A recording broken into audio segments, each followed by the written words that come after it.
Жожа ASMR и днеска предлагам ти един видео, където ти говоря на български. Затова ще ти прочета едно екстракт от книгата Малкият Никола. Ето го.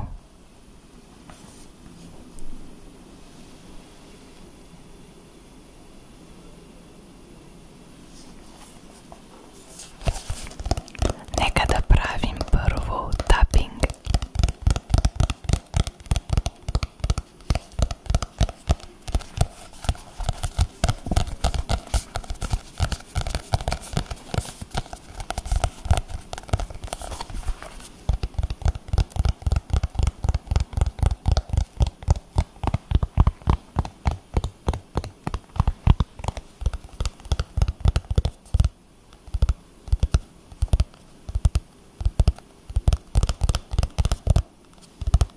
Малко ще миксираме.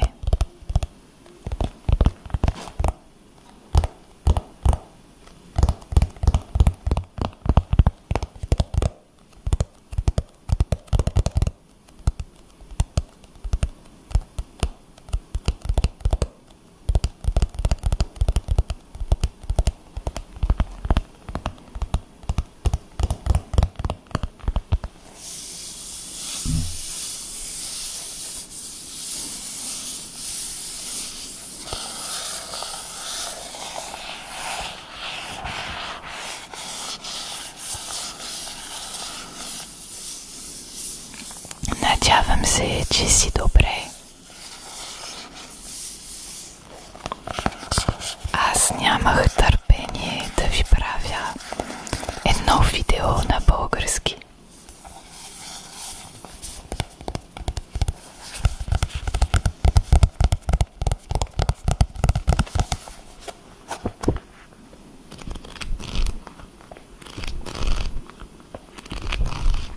Страниците.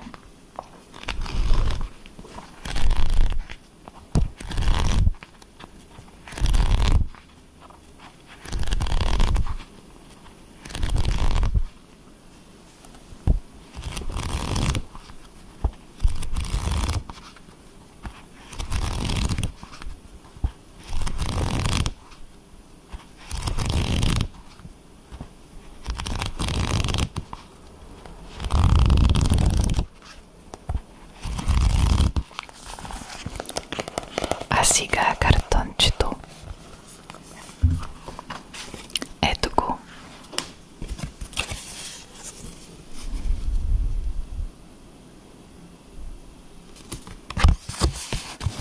Пише Книжарници Хермес.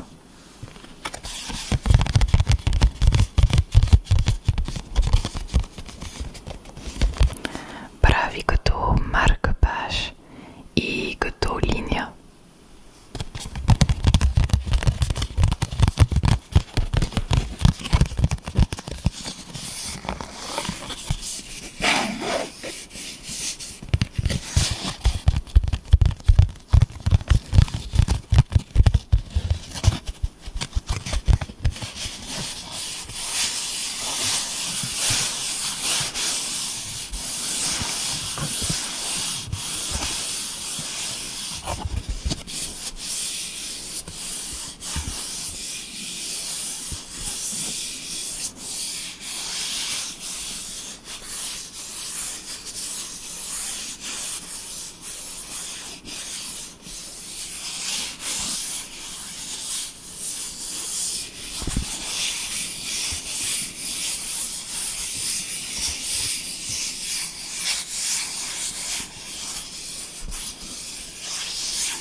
Айде малко скрачинг.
една картинка.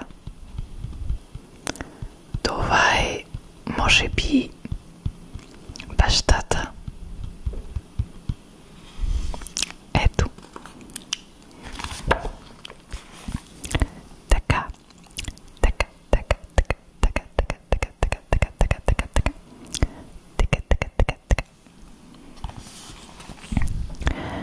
Вчера вечерта, като се върнах от училище и си хапнах намазани с масло хлебчета, на вратата се звънна. Отидох да отворя и видях една грамадна кутия, а и зад нея наднишаше Алсест, моят приятел, дето е дебел. Какво правиш тука, Алсест? Попитах го аз. Алсест ми каза, че бил дошъл да си играе с мен и си носел електрическото влакче, а татко му бил разрешил да дойде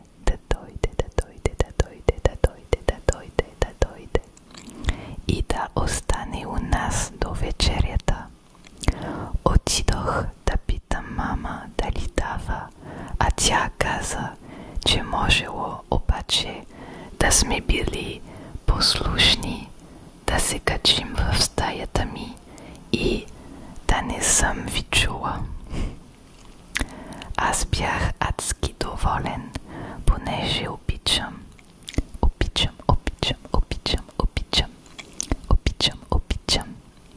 да си играя с електрически влакчета.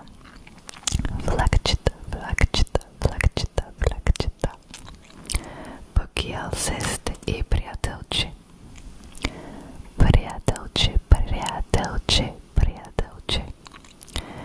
Знаем се с него още откакто бяхме съвсем малки, отпреди сумати месеци. Не бях виждал никога електрическото влакче на Алсест.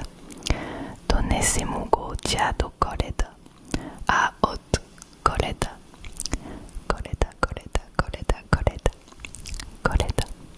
насам не съм бил от тях.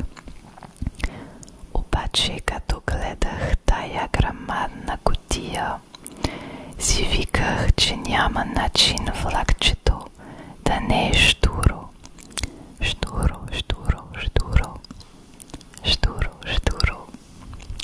Наложи се да помогна на Алсест с кутията по стълбите, понеже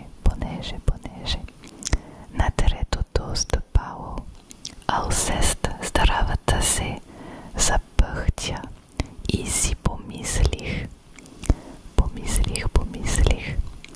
че влакчето може да не стигне до моята стая.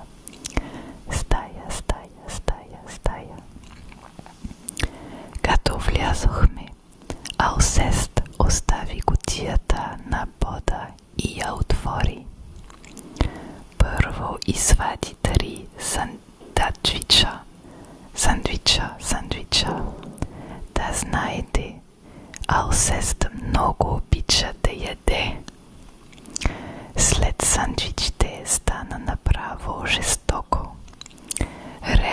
Сумати релси с стрелки, кръстосани, завиващи, после кара през лес, 2 крави, тунел и един сандвич с шунга.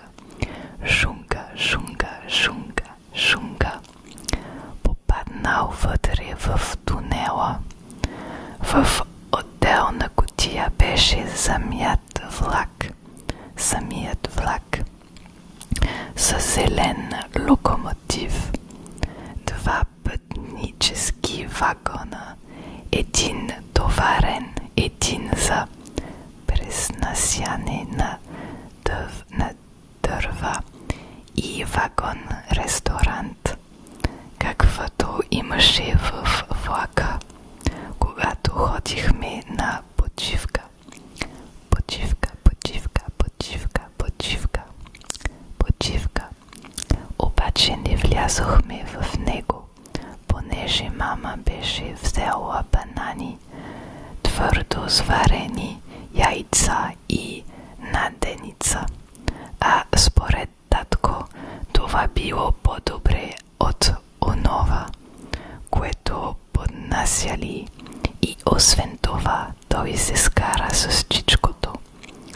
Чичкото, чичкото, чичкото, чичкото, чичкото, дето продаваше оранжада, защото не била и студена.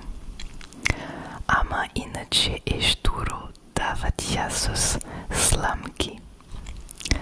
Докато ядеше първия си сандвич, Алсест каза: значи ще сложим релсите тука, там ще заворят и ще ги прекараме под леглото и под гардероба.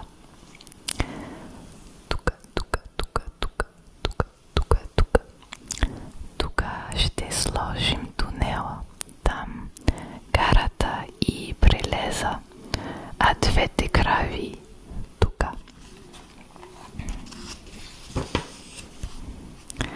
Защо да не сложим едната крава ей тука, попитах аз.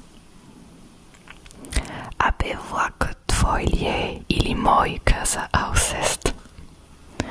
Прав си беше, затова наместихме кравите, където определи Алсест. Той си е късметлия, дето дядо Кореда му прави такива подаръци. Тъйде, Алсест никога не е бил много послушен. Наказват го повече от мен. Аз и се уча по-добре от него и съм по-свестен. Просто не е честно. Затова му лепнах един шамар. Алсест ме изгледа учудено.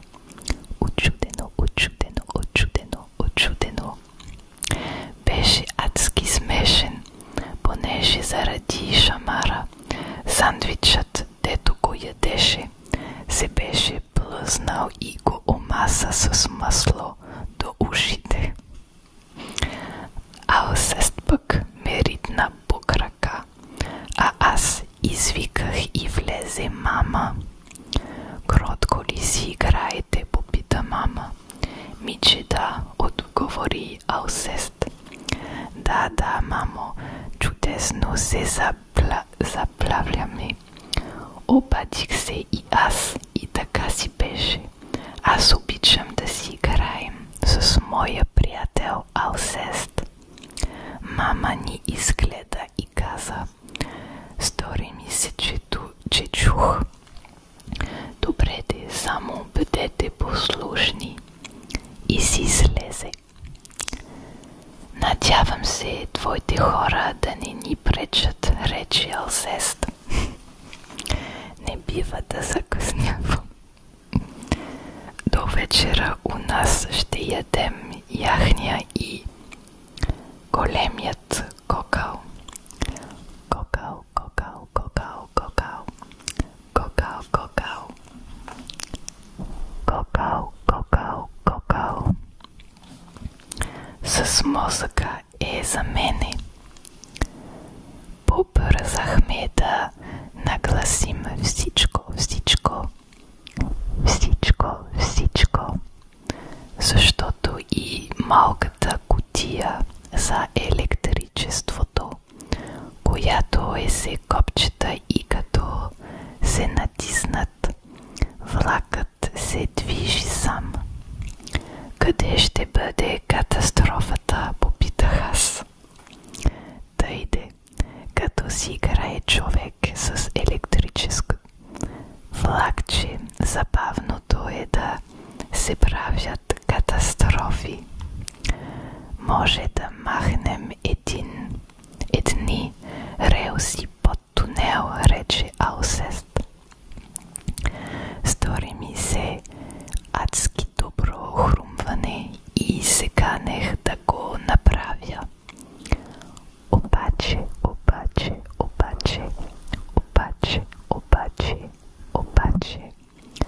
Алсест пожела той да махне релсите.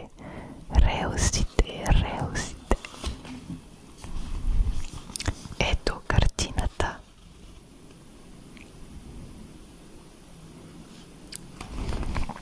И тук с флагчето. Ето, това беше за лектората. И така, надявам се, че ви релаксирах и че така ви беше хубаво и те хареса. И така аз те желаям един хубав ден или една хубава нощ. И това е. Така че хубав ден или лека нощ.